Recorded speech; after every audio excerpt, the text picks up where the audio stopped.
अग्निपथ या अग्निवीर स्कीम क्या है, इसके क्या फायदे और क्या नुकसान है, इसमें कितना पैसा मिलेगा और अगर इन केस कोई शहीद हो जाता है तो उनको कितने पैसे मिलेंगे, या कोई मेडिकल रिटायर आता है जैसे कि उसका कोई भी बॉडी पार्ट इंजर्ड हो जाता है या टूट जाता है तो उसको कितने पैसे मिलेंगे, सरकार ने ये डिसीजन क्यों लिया, और ऐसे ही बहुत सारे सवालों के जवाब हम इस वीडियो में आपको देने वाले हैं। इसलिए ये वीडियो पूरा देखें और उसके बाद आप डिसीजन ले सकते हो कि ये सरकार की अच्छी स्कीम है या गलत स्कीम है, क्योंकि बिना रिकॉर्ड या प्रॉपर इन्फॉर्मेशन के किसी भी स्कीम को एक्सेप्ट करना या फिर क्रिटिक करना थोड़ा सा मुश्किल हो जाता है। इस स्कीम के बारे में डिटेल में बताने से पहले आप इस चैनल को सब्सक्राइब कर दो, क्योंकि इस चैनल पर हम बहुत अमेजिंग फैक्ट्स और कुछ नॉलेजेबल चीजें आपके साथ शेयर करते रहते हैं। तो आगे बढ़ते हैं। एक स्कीम लाई गई जिसमें कि इंडियन नेवी, इंडियन एयरफोर्स और इंडियन आर्मी के लिए रिक्रूटमेंट प्रोसेस होगी और 4 साल तक के लिए कैंडिडेट्स इसमें अपनी सेवाएं देंगे। उनकी एज लिमिट होगी 17.5 साल से 21 साल तक। जब 2019 के बाद भर्तियों पर रोक लगाई गई और लगभग 3 साल तक 2022 तक भर्तियों को रोका गया,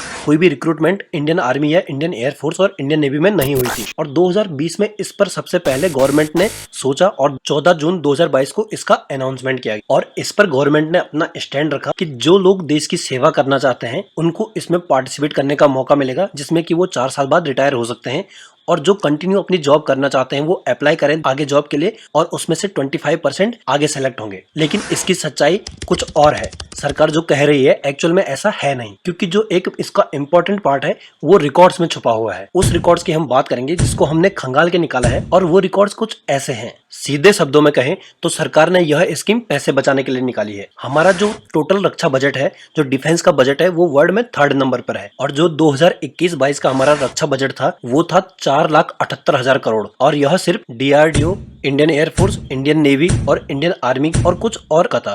पैरामिलिट्री का इसमें इंक्लूड नहीं होता है। और इसका 28% सिर्फ पेंशन देने में जाता है। ये बहुत बड़ी बात है। अभी इसको हम आगे समझते हैं।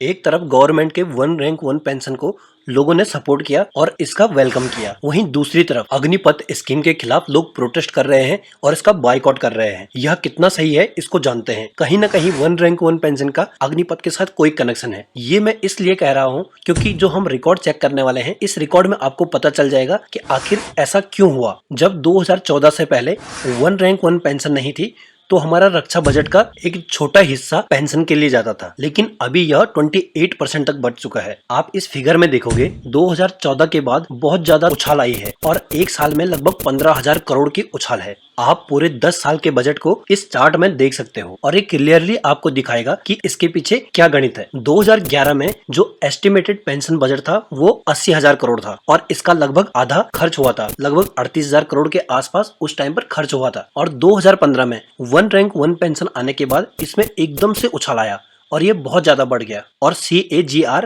कंपाउंड एनुअल ग्रोथ रेट को क्रॉस कर गया। इसके बाद फिर 2020 में ये एनुअल पेंशन का जो बजट है उसको भी क्रॉस कर गया। और यही वो पॉइंट है जब गवर्नमेंट ने इसके ऊपर डिसीजन लिया कि इसे हमने किसी न किसी तरीके से रोकना चाहिए, क्योंकि आने वाले टाइम पर ये बहुत ज्यादा बर्डन एक तरह से सरकार के लिए हो जाएगा और रक्षा बजट का एक बड़ा हिस्सा पेंशन के लिए जाएगा। जो रक्षा बजट में से कुछ हिस्सा हम अपने नए नए टेक्नोलॉजी खरीदने के लिए या नए रिसर्च और डेवलपमेंट के लिए और हमारी आर्मी को और स्ट्रॉन्ग बनाने के लिए यूज करते हैं, वो पेंशन देने में ही निकल जाएगी। इसलिए सरकार ने अग्निपथ स्कीम निकाली। इसके क्या फायदे हैं और क्या नुकसान है, हम इसके बारे में भी कुछ बात करते हैं।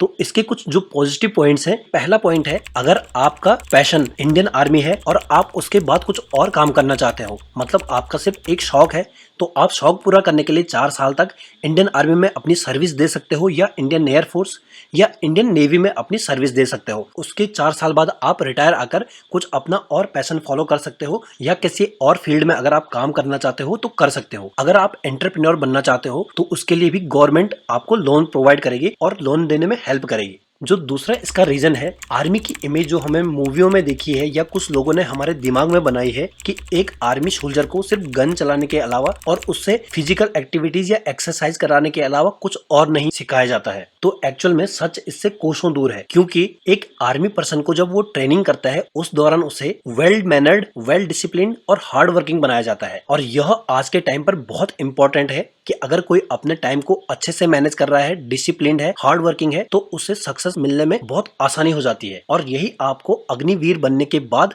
काम आएगा। इसका जो थर्ड पॉजिटिव पॉइंट है उसमें गवर्नमेंट डिपार्टमेंट्स या फिर कुछ state government, police force, paramilitary force, इन्होंने पहले ही एक अनाउंसमेंट कर दी है जिसमें कि रिजर्वेशन अलग से होगा। जो अग्निवीर होंगे उनके लिए एक रिजर्व कोटा होगा और आप उस कोटे के थ्रू अप्लाई कर पाओगे क्योंकि आपके पास ऑलरेडी एक एक्सपीरियंस होगा, तो ये वहां पर बहुत ज्यादा आपको हेल्प करेगा। चौथा जो इसका प्लस पॉइंट है, जो भी आप अगर किसी ट्रेड में सीखोगे, सपोज आप टेक्निकल डिपार्टमेंट में हो और आपको गाड़ी बनाना अच्छे से आता है, उसके बाद आप अगर घर आओगे फिर आप एक मैकेनिकल की डिग्री लोगे तो आप एक अच्छी मल्टीनेशनल कंपनी में जॉब पा सकते हो और वहां पर आपको प्रायोरिटी दी जाएगी। ये तो हो गए इसके कुछ पॉजिटिव पॉइंट्स। अब हम बात करते हैं कुछ नेगेटिव पॉइंट्स की। पहला पॉइंट है इसका बायकॉट करने का एक पहला जो रीजन और लॉजिकल रीजन मुझे लगता है कि ये सिर्फ सोल्जर्स के लिए है, जबकि ये जो भी गवर्नमेंट ऑफिसर्स हैं, एमएलए हैं, एमपीज हैं या जो डेस्क के ऊपर बैठे जॉब करने वाले हैं उनके लिए नहीं है। ये एक ऐसे सोल्जर के लिए है जो अपनी लाइफ को रिस्क पर रखता है अपने देश के लिए, और 4 साल के लिए कोई इतना बड़ा रिस्क क्यों लेना चाहेगा। दूसरा जो इसका नेगेटिव पॉइंट लगता है,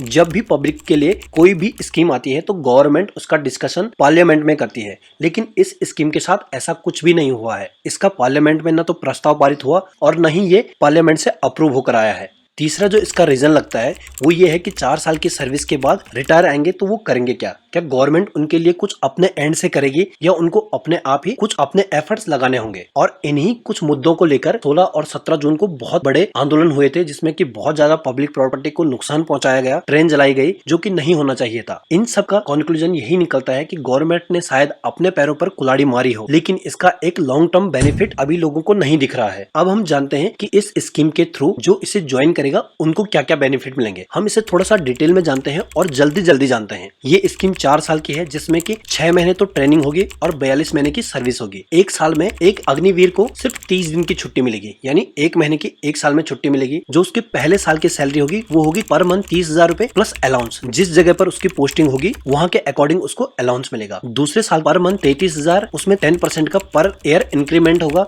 तो 33,000 रुपए सैलरी मिलेगी और फिर एक्स्ट्रा अलाउंस मिलेगा। तीसरे साल पर मंथ 36,500 रुपए सैलरी मिलेगी और एक्स्ट्रा अलाउंस मिलेगा। और चौथे साल पर मंथ 40,000 रुपए सैलरी प्लस अलाउंस मिलेगा। और रिटायर आने के टाइम पर 11,71,000 अमाउंट मिलेगी। और इसमें कुछ एक्सेप्शनल केस हैं, जैसे कि अगर इनकी किसी की शहादत हो जाती है या कोई अग्निवीर शहीद हो जाता है तो उनकी फैमिली को 48 लाख रुपए एक इंश्योरेंस मिलेगा जो कि नॉन कॉन्ट्रीब्यूटेड इंश्योरेंस होगा। और 44 लाख रुपए उसके बाद उनका पर्सनल जो इंश्योरेंस होता है उससे मिलेगा। और जो बची हुई अमाउंट है वो मिलेगा लगभग 1 करोड़ 10 लाख के करीब अगर किसी की शहादत हो जाती है तो एक अग्निवीर के परिवार को मिलेगा। और अगर किसी की डिसेबिलिटी हो जाती है या कोई बॉडी पार्ट कोई टूट जाता है किसी एक्सीडेंट में या कहीं कैजुअलिटी में, 100% अगर बॉडी का पार्ट डैमेज है तो उस केस में 44 लाख रुपए मिलेंगे। अगर 75% अगर डैमेज है तो 25 लाख रुपए मिलेंगे और अगर 50% डैमेज है तो 15 लाख रुपए मिलेंगे। ये थी इसकी पूरी स्कीम। अब आप डिसीजन लीजिए कि ये स्कीम सही है या गलत, ये किस दिशा में देश को लेकर जाएगा या क्या इसके नुकसान और हो सकते हैं। आप हमें कमेंट बॉक्स में जरूर बताइए।